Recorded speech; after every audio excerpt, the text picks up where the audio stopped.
Hello students, welcome to the Sir classes. We have completed Malinowski Radcliffe Brown. So today we'll start with Levi-Strauss, one of the pioneer thinker of social anthropology or structural anthropology, और even उनको father of structuralism कहा जाता है Levi-Strauss. He basically from France, French social anthropologist कहा जाता है. और इनके जो भी contributions है, all are important. His contributions are very much significant to understand the idea of structuralism and the philosophy of language, comparative religion, literature. In every area, his ideas has been introduced and used. तो उनकी जो contributions है, basically हम लोग sociology and anthropology दोनों में structuralism को define करते हैं that how the Levi-Strauss has been a pioneer thinker or exponent of structuralism. इनके जितने भी बुक्स है सारे आप लोगों को याद रखने की जरूरी है.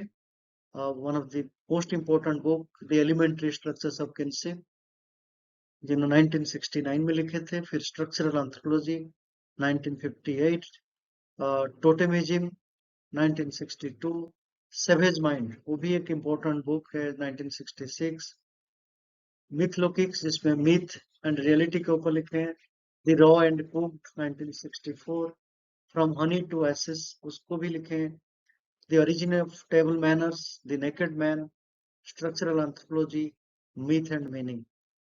ये सारे बुक्स कंट्रीब्यूशंस आज भी हम लोग उसको पढ़ते हैं और इसकी जो इम्पोर्टेंस है तो हमें लगता है बहुत सारे थ्योरेटिकल एंथ्रोपोलॉजी और थ्योरेटिकल सोशियोलॉजी में इसकी यूज होती है. Why Levi-Strauss became important for sociologists as well as anthropologists? Because the structure of a society or the structure of any social institution is defined and described very theoretical and philosophical way, and it is accepted. People may criticize there are no such empirical reality to understand the structuralism given by Levi-Strauss. Levi-Strauss के दिया हुआ संरचनावाद theoretically उसकी importance है. उनकी कोई भी field work से जुड़े नहीं है इनकी आइडियाज, बट इनकी थ्योरेटिकल और फिलोसॉफिकल कंट्रीब्यूशन जो स्ट्रक्चर को समझने के लिए वो आज हम लोग डिस्कस करेंगे वन बाय वन कंसेप्ट को. तो इनकी कंट्रीब्यूशन स्ट्रक्चरलिज्म आज हम लोग करेंगे.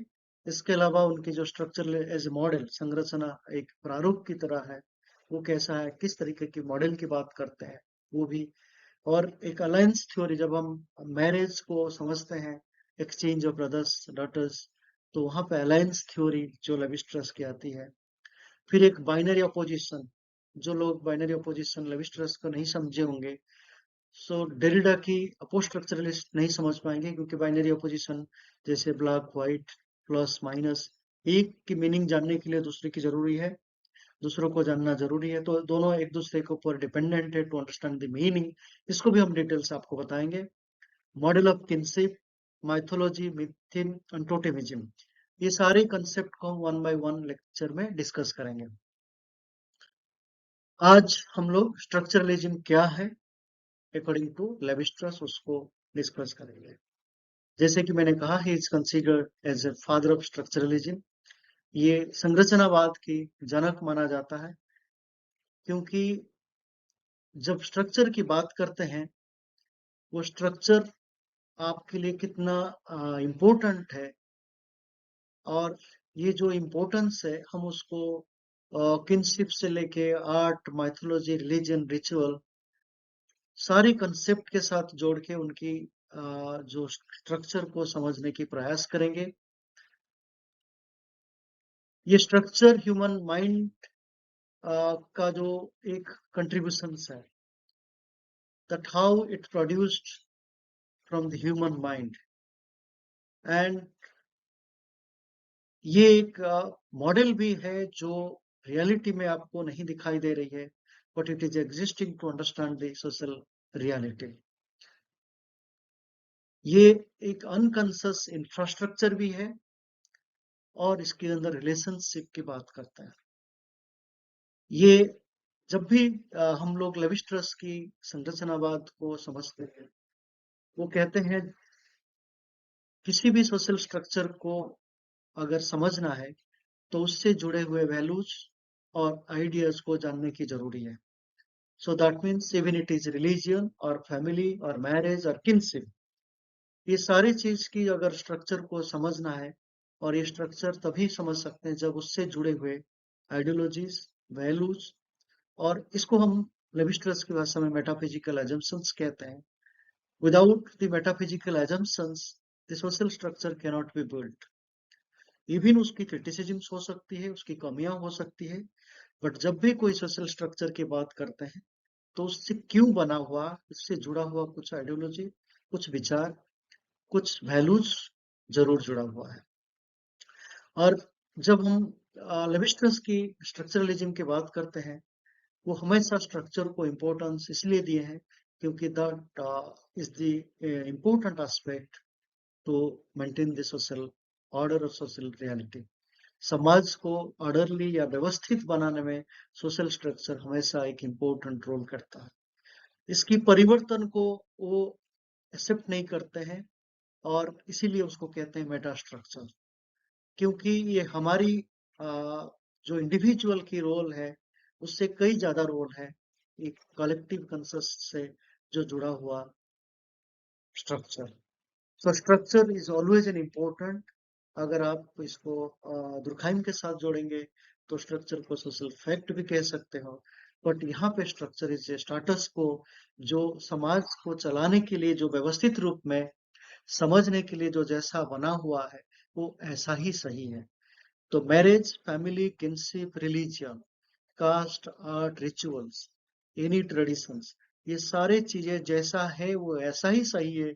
It is because that you believe in structure, the structure the uh, make you feel that how it is important to maintain the society and traditions।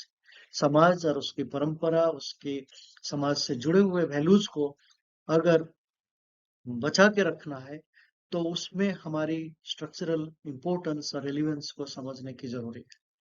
तो ये जब भी जब मेटा स्ट्रक्चर्स की बात करते हैं, why it is meta structures, it because it has certain importance with respect to binary opposition.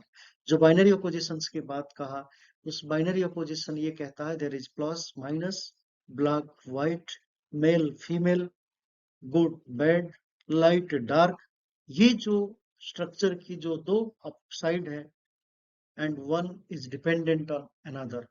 तो ये दोनों जो बाइनरी अपोजिशन कहते हैं, एक दूसरे के जो दो साइड में ये एग्जिस्टेंस होता है, इन दोनों के एक दूसरे के ऊपर dependent to understand the meaning of each other. तो एक के बिना दूसरे को मीनिंग समझ नहीं पाएंगे, इसलिए अगर if you know what is white, then you can understand what is black. So black and white, the meaning and the importance are dependent on each other. If you know what is good, then there is also a bad. So ये जो opposite good and bad, plus minus, ये दोनों चीजों को समझना जरूरी है, because both are important to understand the structure and reality. ये जो लेविस्ट्रस के हिसाब से जो ह्यूमन माइंड एक इम्पोर्टेंट रोल प्ले करता है to pairing the element, and that exist because of the diverse structures.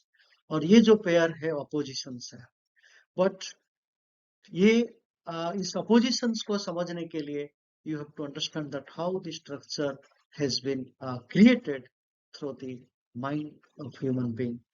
और ये जो लेविस्ट्रस की आइडियाज को जब जब स्ट्रक्चर को समझते हैं, different ideas, different values, different उसके पीछे जुड़ा हुआ कोई भी एक महत्व जो इम्पोर्टेंस है, वो हमेशा रहता है। If you know Levi-Strauss ideas of structuralism and the importance of the metastructure, oh, then it will be easy to understand the Derrida's idea of structuralism. जब हम उत्तर संरचनावाद डिस्कस करेंगे, उसको समझने में आसान होगा if you can understand the idea of structuralism given by Levi-Strauss. Structure को इतने बेहतर तरीके से जो लेवी-स्ट्रस ने बताया, उनसे अच्छा कोई नहीं बता सकता है, क्योंकि स्ट्रक्चर कैसे सरवाइव किया है, without looking at the functions, without giving importance to the function, that how structure is always relevant and importance. तो जब भी हम structure के साथ छेड़छाड़ करते हैं, that creates a crisis. So even you say for the better reasons, but sometimes you feel that जो social structure है, जब बना हुआ है उसके पीछे कुछ ना कुछ एक logic है, कुछ reason है. So even it was not empirically based reality, but there is a relevance of that how the philosophical attribution and mental attribution by human being that Levi-Strauss derived the idea of the structure. And that became important to understand the society and social institution. समाज और सामाजिक व्यवस्था को समझने के लिए लेविस्ट्रस की जो आइडिया है स्ट्रक्चर को, वो आज हमें भी लग रहा है कि जितने भी सोशल स्ट्रक्चर को हम चेंज कर रहे हैं तो उससे जुड़े हुए जो उसकी latent consequences है, that also giving idea that how Levi-Strauss was correct by saying that if you want to change the structure, there would be crisis, there would be problem, there would be different consequences to face our society. तो आज हमने आपको briefly structuralism क्या है उसको बताया. I will continue with Levi-Strauss other ideas. Thank you for watching Dhalsar classes.